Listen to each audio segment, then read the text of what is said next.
sebelumnya minta perhatiannya teman-teman. Sebelumnya kami awali. Assalamualaikum warahmatullahi wabarakatuh. Waalaikumsalam warahmatullahi wabarakatuh.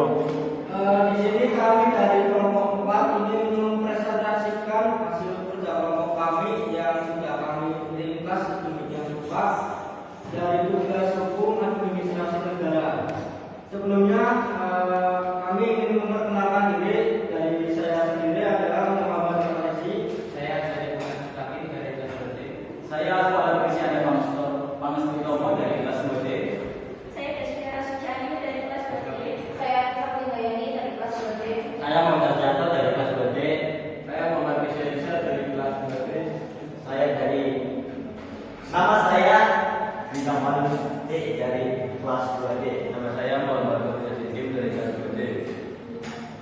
Oke, langsung saja materi yang pertama adalah aspek hukum administrasi negara tentang pemungutan pajak daerah. Di sini ada bab pertama konsep dasar perpajakan.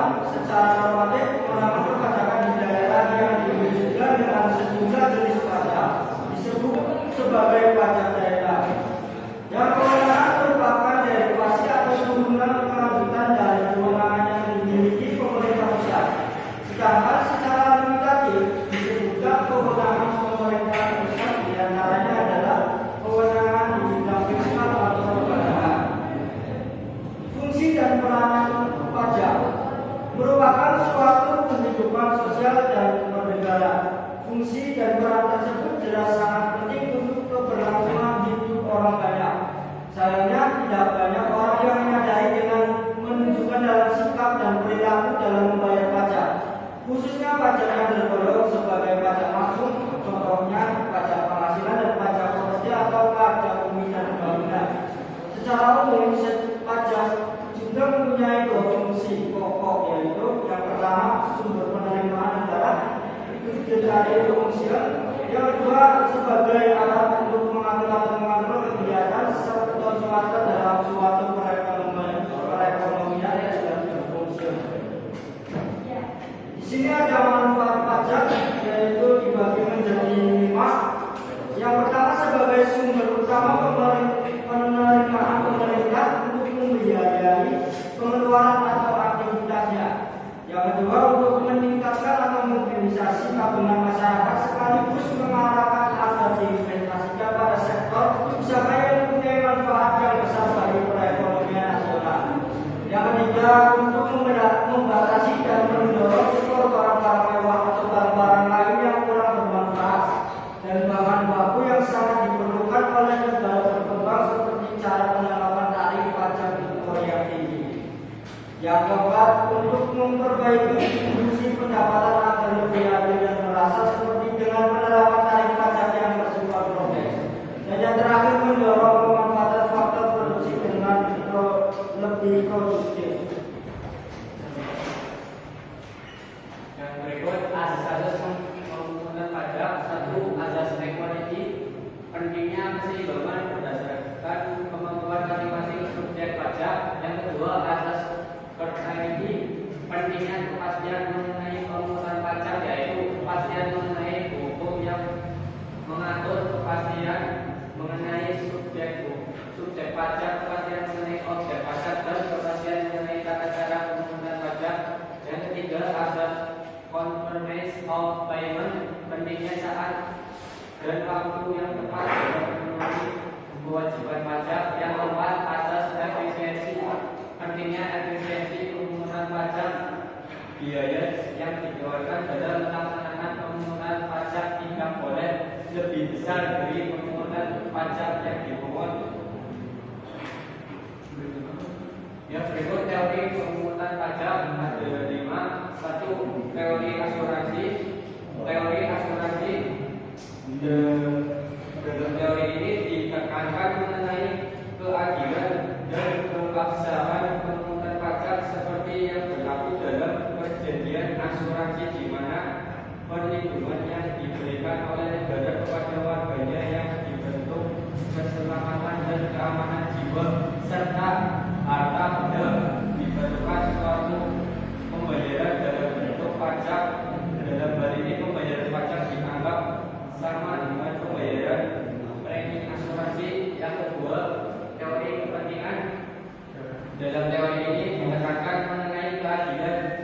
keabsahan pemungutan pajak berdasarkan besar kecilnya kepentingan masyarakat dalam suatu negara.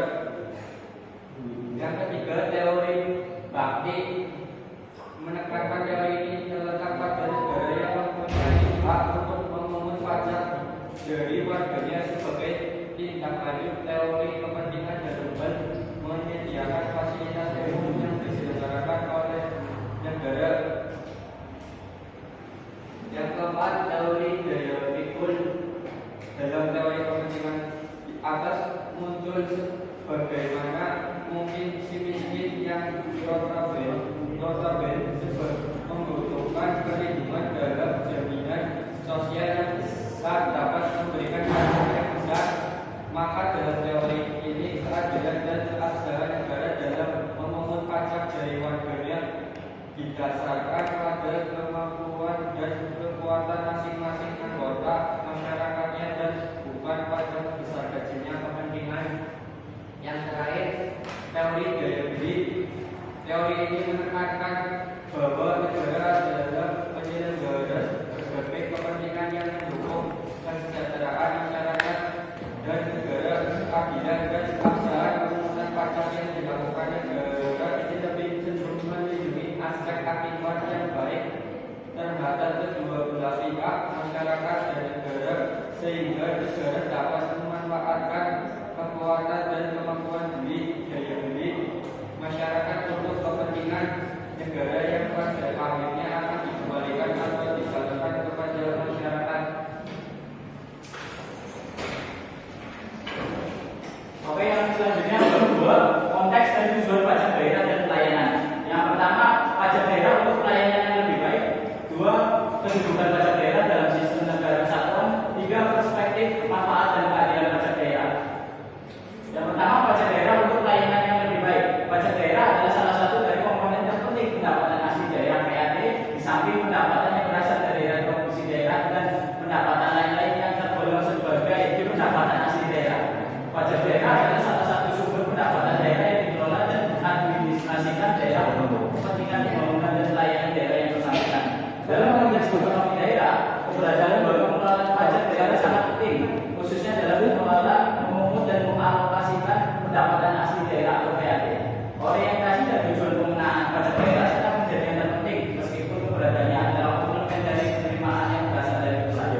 Fokus atau dasar pertimbangan utama pajak daerah adalah salah satu alat yang penting untuk mencapai misi daerah dalam melaksanakan tugas dan fungsi pelayanan publik, sehingga keberadaannya jangan sampai semata menjadi beban bagi masyarakat. Kedudukan pajak daerah dalam sistem kenegaraan kesatuan. Kedudukan dari pajak daerah sering dikaitkan dengan hasil pemandirian daerah. Asumsinya semakin besar pajak daerah yang berhasil dikumpulkan, maka secara politis daerah yang bersangkutan relatif lebih mandiri dibandingkan dengan daerah lain yang banyak mengandalkan usulan dana dari pemerintah pusat karena sangat kecil pajak daerah lainnya berhasil dikumpulkan. Pandangan demikian tidak salah, tetapi harus ditambahkan bahwa keberadaan pajak daerah juga mengandung makna dan biasanya justru sering dilihat dalam perspektif ekonomi dan manajerial atau administrasi yang berkaitan dengan persoalan efisiensi dan efektivitas pengelolaannya. Apa yang disebut pajak daerah itu sangat beragam dan bisa sangat berbeda secara mendasar antara pajak daerah yang berlaku di negara dengan sistem federal dengan sistem kesatuan unitary. Pada prinsipnya kewenangan pajak di negara kesatuan berada di tangan pemerintah pusat, sebagian di atasnya didelegasikan atau sekedar dikonsentrasikan kepada daerah, di mana semua dimaksudkan untuk menciptakan efisiensi dan efektivitasnya dalam pengelolaannya. Apapun kemandirian yang berhasil diwujudkan dalam pengelolaan daerah itu harus dilihat sebagai sebuah kemandirian dalam sebuah sistem bingkai negara kesatuan. Kemandiriannya adalah kemandirian yang menguatkan negara kesatuan dan bukan sebaliknya memperlemah.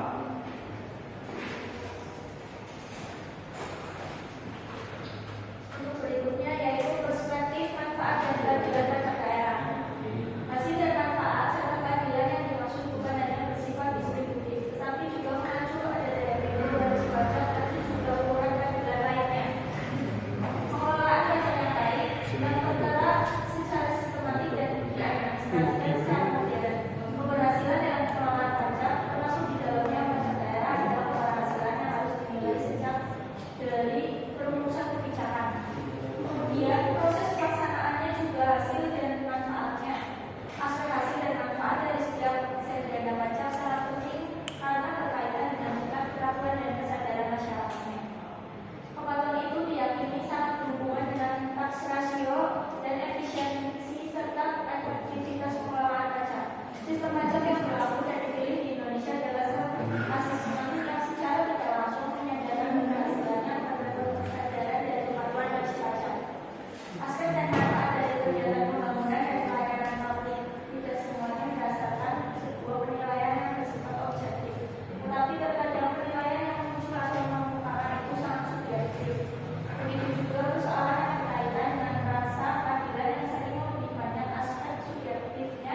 banyak sumber penerimaan keuangan daerah. Salah satu adalah sumber pajak daerah. Secara normatif jenis pendapatan yang dan penerimaan daerah yang membiayai tugas dan fungsinya. Jenis pendapatan itu ada berasal dari pemerintah pusat yang sehingga berasal dari luar dana, atau pendapatan berasal dari pusat dana sehingga tersebut sebagai pendapatan daerah. Asli dari namanya sudah tergambar bagaimana dana itu diperoleh atau berasal dari karena memiliki konsekuensi yang berbeda dalam progres alokasi atau penggunaan oleh daerah yang memperoleh.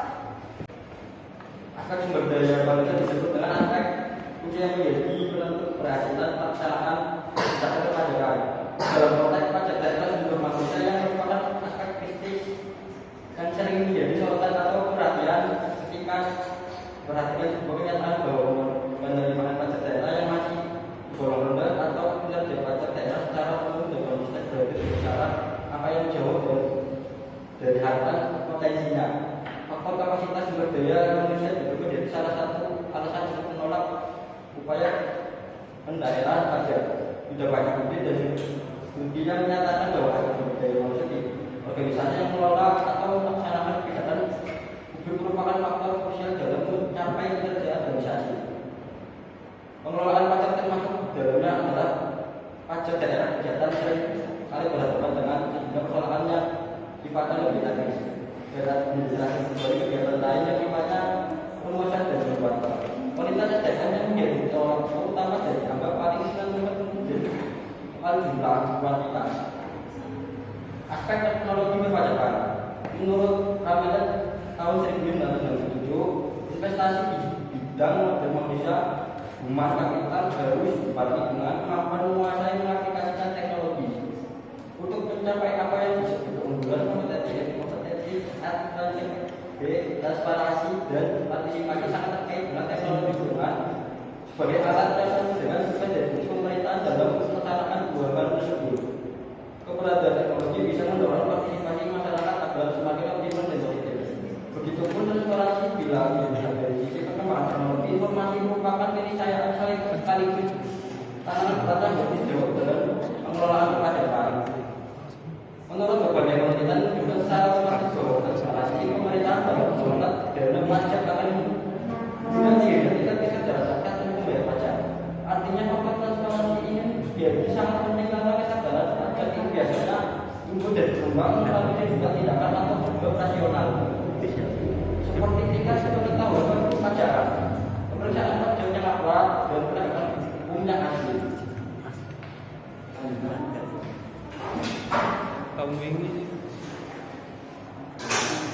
Selanjutnya beberapa alasan pertimbangan menurut mantan Dirjen Pajak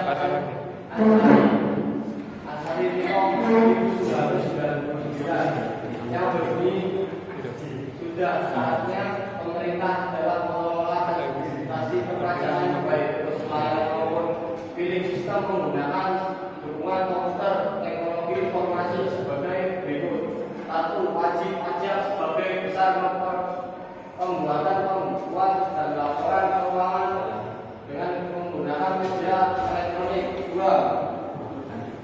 Secara kuantitatif volume data wajib pajak dari tahun ke tahun bertambah sangat cepat. Disampaikan jumlah wajib pajak yang terus-menerus bertambah, kewajiban pajak juga semakin berkembang.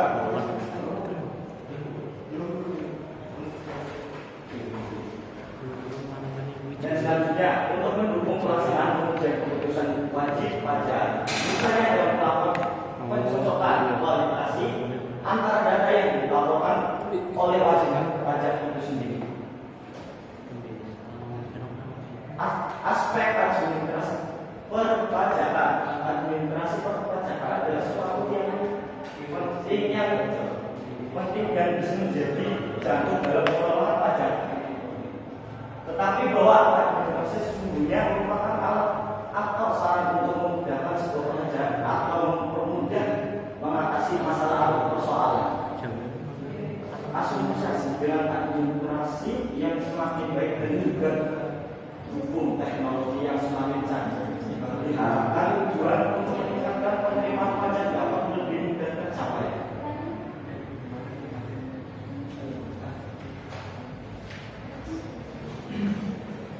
Dan selanjutnya, di mana administrasi perpajakan yang dulunya bersifat manual berubah menjadi digital.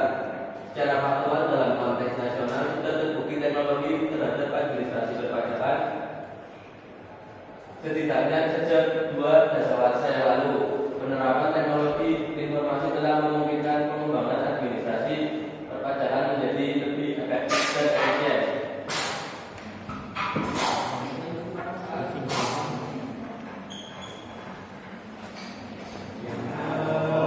Sudah itu adalah presentasi dari kami. Barangkali ada materi yang masih membingungkan. Baik teman-teman, barangkali ada yang ingin bertanya. Bagaimana? Nama saya Salina Jual Faruk dari kelas 2D. Bagaimana peran pajak bagi kelangsungan perekonomian suatu negara? Oke, untuk pertanyaan dari Mas Karten, pajak digunakan untuk membiayai anggaran yang berkaitan dengan pembangunan dan kepentingan negara. Secara sumber pendapatan negara, pajak berfungsi untuk membiayai pengeluaran negara. Pajak digunakan untuk menjalankan tugas-tugas rutin negara dan melaksanakan pembangunan negara. Sudah puas Mas Arif? Sudah. Cukup. Sangat puas. Cukup. Ada yang ingin bertanya lagi enggak? Capek-capek. Perkenalkan, saya Nabila Putri Hidayah, perwakilan dari kelompok 2 mau bertanya. Dari hasil presentasi yang kalian sampaikan, menurut kalian itu kenapa pajak itu wajib sih? Itu aja. Sekian. Baik, saya akan menjawab pertanyaan dari Nabila. Untuk membayar pajak ini bersifat memaksa karena hal ini sudah diatur dalam Undang-Undang Dasar 1945. Jika warga negara tidak ada yang membayar pajak, maka pembangunan negara atau pembangunan infrastruktur negara tersebut akan terhambat. Terima kasih.